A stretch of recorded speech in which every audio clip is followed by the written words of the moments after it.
ఎవరు ఎవరికి తోడవుతారో, ఎప్పుడెందుకు విడిపోతారో,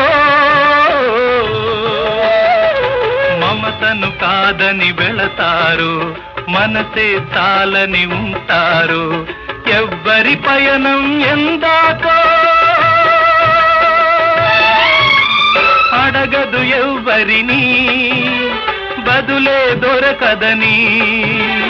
అడగదు ఎవ్వరిని, బదులే దొరకదని. కడుపు తీపికి రుజువేముంది, అంతకు మించిన నిజమేముంది. కాయే చెట్టుకు బరువైతే చెట్టును భూమి మోస్తుందా? ఇప్పుడు తప్పును తెలుసుకొని